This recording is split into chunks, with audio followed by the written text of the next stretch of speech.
Hello అందరికీ. నిన్న నేను పెట్టాను కదండీ బటర్ స్కాచ్ ఫ్లేవర్ కేక్‌కి 2.5 కేజీకి మనం ఫిల్లింగ్ ఏం చేస్తామని.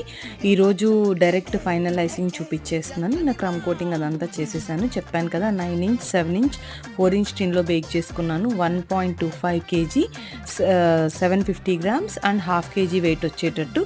సో మీరు యాడ్ చేస్తే మీకు టాలీ అయిపోద్ది. సో ఇది 1 ఇయర్ పాప బర్త్డే అండి.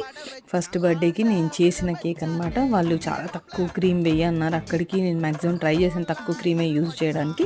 ఇందులో మ్యాక్సిమం బయట దొరికే ఫాక్స్ బాల్స్, ఫ్లవర్స్ ఈ వన్ అనేది నేను చేత్తో కట్ చేశానండి. నా దగ్గర గోల్డెన్ది స్టాక్ పేపర్ ఉంటే నేను యూజ్ చేసి కట్ చేశాను. సో ఇక్కడ బటర్ఫ్లైస్ యూజ్ చేశాను, యాక్రిలిక్ బాక్స్ యూజ్ చేశాను. సో మొత్తానికి ఫైనల్ లుక్ వచ్చేసాము. సో ఈ లుక్ మీకు ఎలా అనిపించిందో కామెంట్ చేయండి. ఇలాంటి మరిన్ని వీడియోస్ కోసం please like, share and subscribe. ఉంటాను. బాయ్. కామెంట్ చేయండి, తప్పకుండా ఉంటాను.